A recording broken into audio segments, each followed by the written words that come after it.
Hi, my name is Nancy Levy, and I'm excited to have an opportunity today to tell you a little bit more about Video Journals Online, the new company that I've started. Actually, it's a company I had in the past, and I've restarted it now in 2021. And I want to tell you about how it works and why you should do it and why it's important. So, Video Journals Online is a company that works with real people who experienced real life and tell real stories. It's an opportunity for people to pass along their memories, their values, their passions, and the lessons that they've learned in life. And I thought this was a great visual with an elderly woman and her granddaughter or great granddaughter telling her it looks like an eternity, but it's a short trip. Enjoy life and be kind. A very simple value message.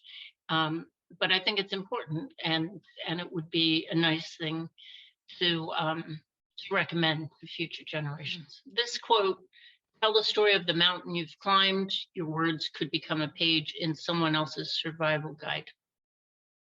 And the photo that I chose to pair with this quote about mountains people climb in their life is because this is a picture of my father. And this is me as an infant, and this is my sister Patty. I think the way I'm dressed is probably for my christening. So, unfortunately, tragedy hit my family shortly after this. And when Patty was 4 years old, she was killed in an automobile accident. And my parents survived and went on to have two more children. I have two daughters that are younger than myself. Of course, this changed my life tremendously. I went from second child to the oldest child for the rest of my life. My parents' marriage did survive this difficult situation. But the important thing is that my mother didn't talk about this. Anytime my father would bring it up, talk about my sister Patty, after she was deceased, my mother would leave the room. And so we never had a conversation with my mother about this particular one mountain she had climbed and how did she survive that. By the time I was doing the original video journals, I had a child and knew how traumatic that must be. Have to come home and live in a house where that, Patty's room was, and her furniture and her toys and that sort of thing. Just a unimaginably horrible situation to live through. Anyway, it wasn't until I did my mother's video journal and the video camera was running, and we were talking about her life experiences over time growing up in Philadelphia and all that sort of thing. And we eventually got to the point where I said, okay, and then Patty died. She said, yes. And I said, so how did you survive that? Because that was really the question. I didn't have to ask the question, how did you feel? Because we all know how that would feel, just totally devastating, life altering. But how did she survive it? She said, life goes on. You don't have any choice but to survive it. But the thing that she did make sure to do was every day she had a busy calendar. She was a housewife at the time, so she would make plans and she would take me and we would go to one of her friends' house, or we would go out to do chores, or we would do something so that she wasn't stuck in that house all day with her thoughts. And it was interesting because I did feel, sort of at any point in time where difficult things were happening to me. And we all have difficult things happen to us. I mean, we all have grief in our life at some point in time. We all have our challenges. We all have our disappointments and our sadness. But clearly, there is no situation that I would be in that would be worse that I can imagine compared to my mother and father losing their first child. at 4 years of age. And so surely she was an example of somebody who survived something horrific. And if she could survive that, we could survive whatever we had to deal with. That was quite a lesson. And I'm glad that on her video journal, she was able to talk about it. So as I said, this is not the first rendition of video journals. I did this 15 years ago, had a small studio in Lighthouse Point. It was called Video Journals at that time, not Video Journals Online. And people would come in to the studio and I would ask them questions and we would go through their life experiences, fascinating stories. I heard incredible memories of things that people had been through and things that they wanted their children to know and their grandchildren and future generations within the family. Very rewarding work. I never cried during an interview, although I heard some very sad stories. But I almost cried sometimes when I was editing it because I was thinking about, oh my God, this is capturing something so important for future generations and how wonderful for them to have it. And I was relieved to be able to assist people to create something of a legacy for their family members so that their family members weren't the people telling me, oh yes, I still have my mother's last voicemail message because that's the last time I have a recording of her voice. So we wanted to make sure that that doesn't happen. And it was interesting when I was doing these video journals, I had one gentleman who chose to do 5 hours. He came back for a few sessions. He had had a fascinating life. He had been in the service. He had risen to a quite powerful position within the government. Very interesting life. And so on his last session, he said, you know, Nancy, the only thing is my wife said to me, and this seems something that a wife would say, honey, why do you think somebody would want to listen to you talk about yourself for 5 hours? And I said, you know, I see it completely different. I see it many, many, many years from now when you have a great, great grandson and he says to his teacher, you know, I have my great, great, great grandfather on whatever form it's on then, DVD or streaming or however. And he's talking about what life was like when he lived back in the 30s and 40s and 50s and 60s. But I only have 5 hours. Because really, a lot of people's video journals are talking about history that future generations will not live through. And so it's a great way to have a personal story that goes along with the history of our country or the world based on the timeline that someone lives through. So even in my generation, I consider myself younger, you know, I'm now in my 60s. And I pulled together these photos because I wanted to show that things have drastically changed in our lifetime. The rotary phone, you know, my son wouldn't know how to use a rotary phone. I don't think they were around when he was young. And, but beyond the rotary phone, we had a party line. So you couldn't even get on the phone. If the party line, if the person on the party line was on their phone, you'd have to pick it up. Oh, if somebody was talking, you'd have to hang it up and wait until they got off the phone before you could do your call. Let alone the fact that there were no answering machines. So therefore, you kept calling until you got somebody at home, and they'd have to be at home because it was connected by a wire. Now, this is very different than when my mother talked about her experiences with a phone when she was growing up. They didn't have phones in the house. They had phones in a phone booth or in a drugstore, and someone, one of the kids in the neighborhood would be sent to go find somebody because they had a phone call. And the people would come to pick up the phone call, and usually it was bad news because people didn't call to just see how you were doing. So the phone has gone through quite a transition. And nowadays, when I leave my house, I think to myself, okay, if I've forgotten anything else, it doesn't matter. As long as I have my phone, because our phone is such an important part of our life experience now. I mean, I didn't memorize my son's phone number. I do have all important phone numbers on a piece of paper that's in my wallet, but I'm really dependent upon all that information that is in my phone.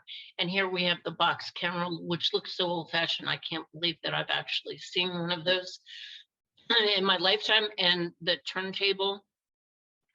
And then down here is a key punch card. And that's when I was in graduate school, we used key punch cards to that would have to be read. They came in, we put them in long boxes, and the program would be read through a key punch reader into a mainframe computer that would take up the size of my entire apartment. So I want to share with you a short clip from Abby Clates, who was talking about her first boyfriend.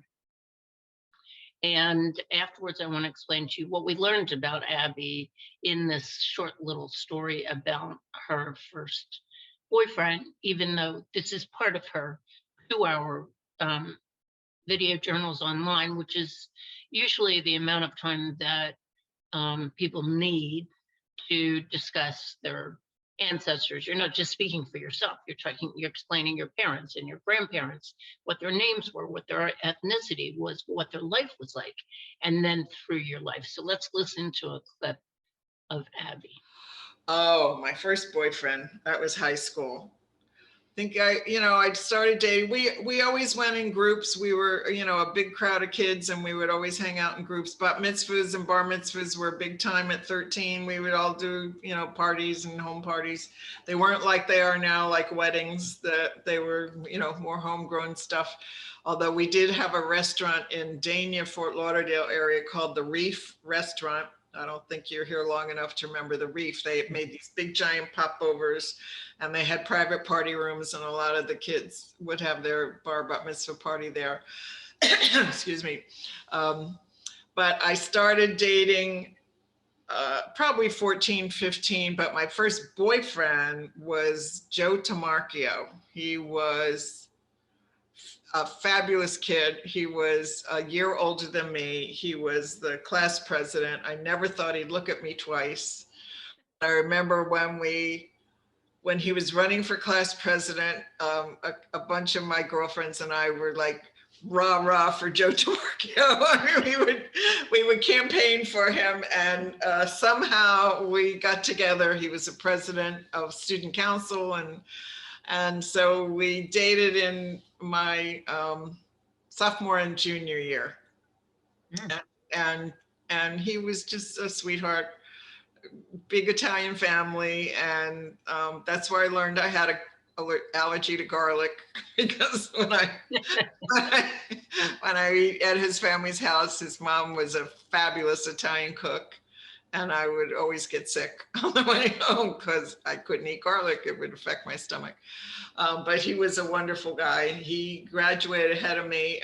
He ended up going to Emory University in Atlanta, and I have no idea what happened to him after that. You never looked him up? I guess I did, but there are a lot of Joe Tamarchios. I don't know. My friends who may watch this video are laughing now because they'll remember those days. My mother's friends would say, "Oh my gosh, you're in trouble. She's going out with an Italian boy. She's not going to ever marry a Jewish boy." Blah, blah, blah. It was crazy. My mom would say, she's got a good head on her shoulders. Just let her be, So what did we learn about Abby from that 2-minute clip and her discussing her first boyfriend? Now, I had asked her another time any health issues that she had. She never brought up her allergy to garlic. So this gave us a bit of more information about some health issues that have impacted her, because when she goes to an Italian restaurant, she has to ask, can she have the dish without garlic? And we also learned that she thinks friends of hers today will laugh at the story because she still is friends with the people that she was growing up with in Hollywood, Florida. So she's maintained some very long-term friendships. We also learned that her mother thought she had a good head on her shoulder and wasn't getting too concerned as her friends were, that Abby was in fact dating somebody of Italian heritage and was not a Jewish boy. So I don't know how many mothers today would feel that their 14-year-old or 15-year-old had a good head on their shoulder, but I think it says a lot about Abby's character, both when she was young and today. She has a good head on her shoulder many years later. So thank you for sharing, Abby. So how do we do this? We want to make it easy. And now that Zoom exists, that's why I'm resurrecting the company, because we can now do this online. It no longer has to be limited the way it was before to local participants, because now everybody's used to doing Zoom calls. And so we can do it via that, whether you're here in South Florida or you're in California or you're in Japan. And so the way it works is there's a professional interviewer to help you go through your storytelling. That would be me.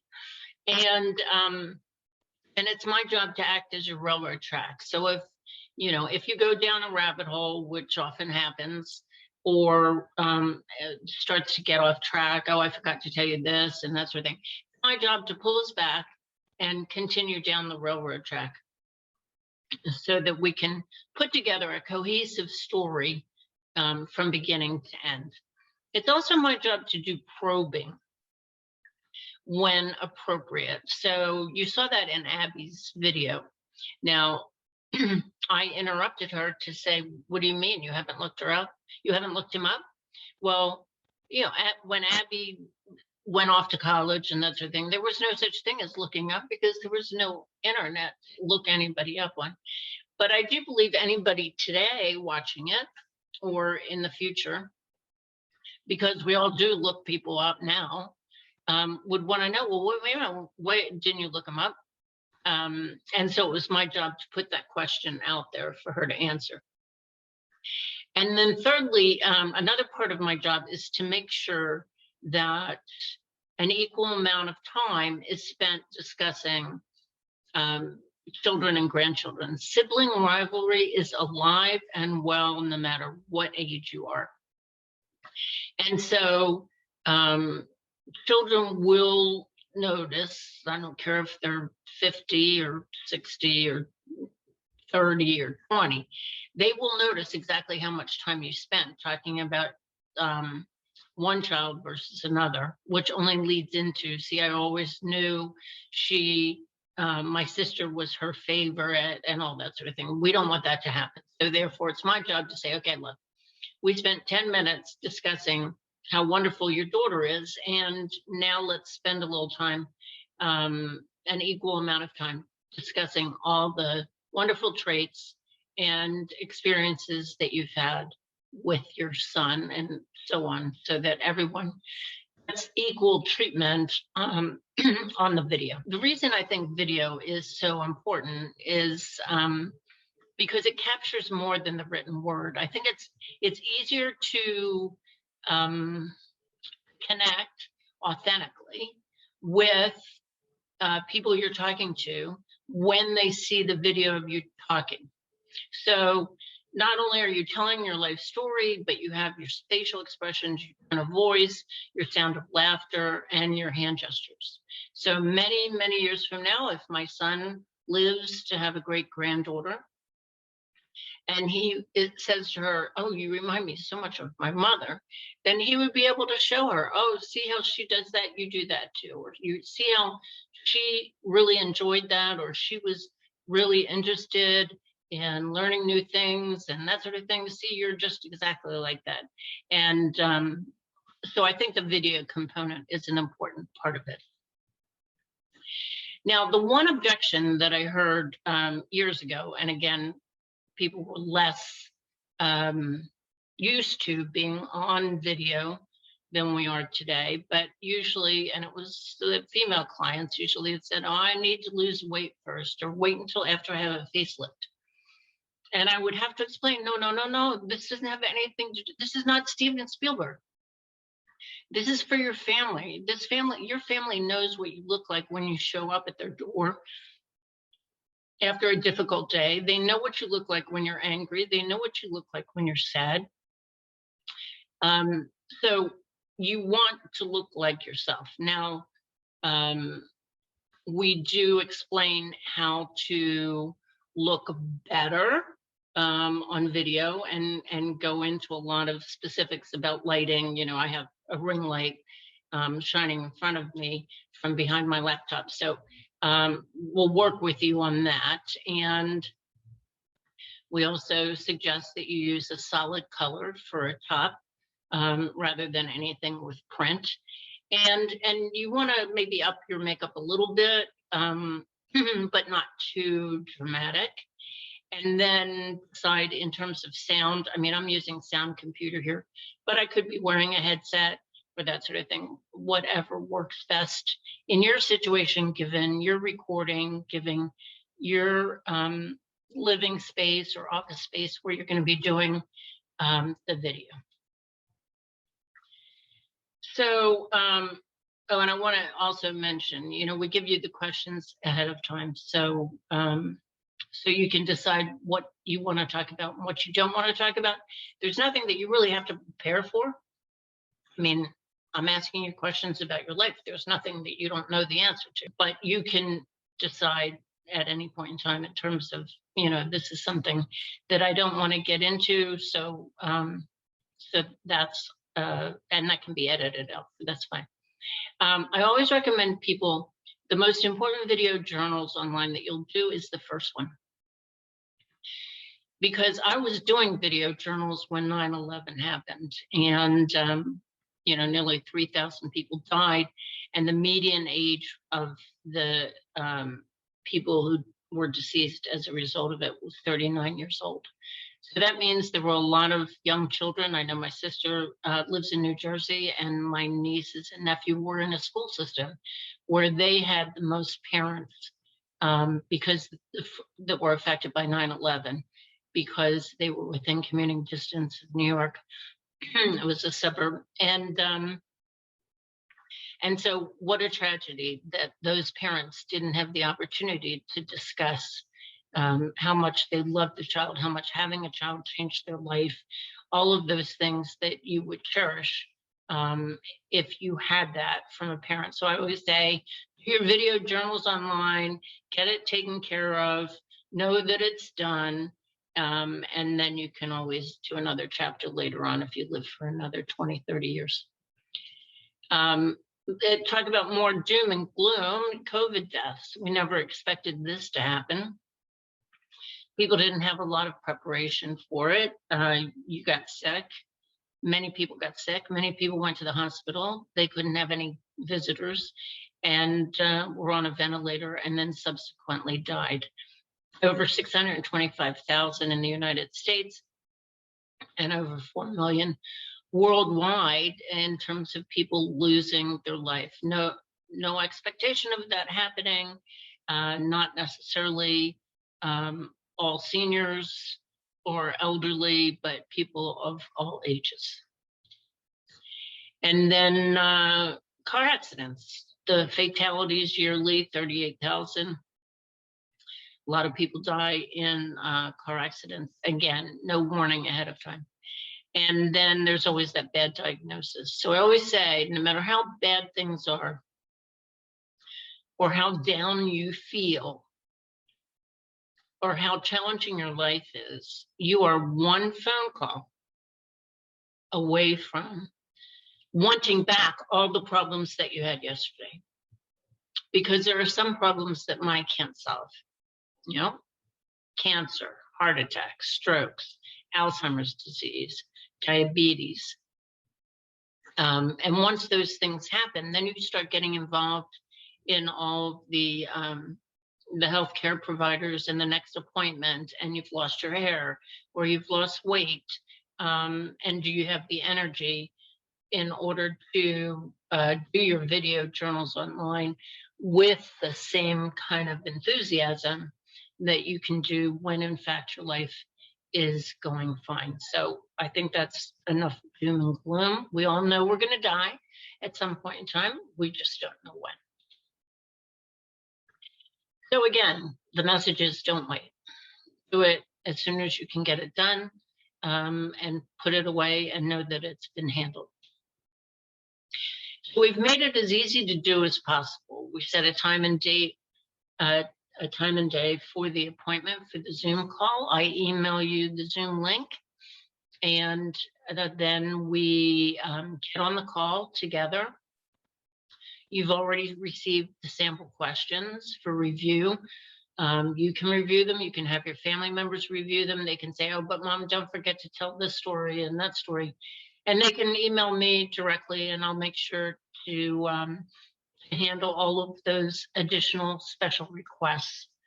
And then we record the Zoom conversation, and we edit it, add digital photos where appropriate. So when Abby was talking about her parents' marriage, we showed a picture on the video of her parents when they were young getting married, so that you can get a visual of what they were like at that time.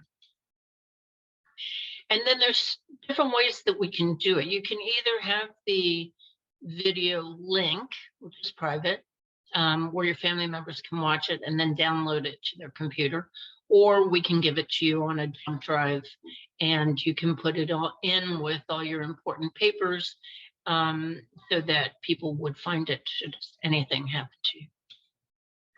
A lot of people say, well, I can do this, and you can. You definitely can, and you should, if you feel that you can do it. The problem is, will you do it? Now, we're all very busy, and when you do it within the family, you don't have that outside positive influence, because, you know, we're all so much more direct with the people that we know and love the best. So therefore, I've never had anyone say, I don't want to do this anymore, I want to stop. But I can imagine if it was a family member, they might. People usually don't say, I don't want to answer that, or that's not an interesting story, or that sort of thing. So again, they're dealing with someone that's not a family member, and they're more willing to cooperate and finish the project. And also, my being objective and hearing the story for the first time encourages me to probe deeper for more information. So I consider it my job to provide a train track to keep going forward. Now, interestingly enough, for an example, my mother gave birth to my younger sister at the time of Thanksgiving, and she was expected to still be in the hospital during Thanksgiving. That's when you stayed in the hospital for days after giving birth, but she wasn't, because she delivered early. So she came home. And where did she go home to? She went to her mother's house, which was typical when people lived near each other and that sort of thing. So the daughter would go home to her mom's house, and the mom would help her with the baby as she was healing from the birth. Everybody had plans for Thanksgiving. They all went off. My father went someplace. My grandmother went somewhere else. And my mother was left home on Thanksgiving with a newborn, and she had a liverwurst sandwich. Now, every year from that point on, my father was served a liverwurst sandwich at Thanksgiving. So family members all know that story. And so they might pass it over, yet it was an important story. And so it should be told. And that's the benefit of being the outsider. I don't know. I haven't lived through the liverwurst sandwich being served every year for dinner. So therefore, I would want, details about that story. The reason that it's really important to me to do these, beyond the incredible stories that I've heard and that sort of thing, I am big on not regretting things. I mean, we all have regrets. And so this quote, we all make mistakes in life. That's true. Some little, some big, some simple, and some more complex. Some mistakes we regret forever. So I don't want you to make the mistake of not telling your story, of not, and however you do it. If you prefer doing it in the written form or scrapbooking or whatever, but I encourage you, please do it. This is really important. And I don't want family members to regret that, oh my God, we never wrote those answers down when mom was talking about it, or we never hit the record button, so we don't have any of that. I want to make sure that that you have this legacy to pass on within your family. So my suggestion is that I hope you'll reach out and give me a call, or write me an email, or set something up, and we can get this done very easily, and have it handled, and no regrets. It's already done. So feel free to reach out to me. The website is videojournalsonline.com. And you can get my contact information, or just write to Nancy at videojournalsonline.com, and we can make it happen. I look forward to working with you. Take care.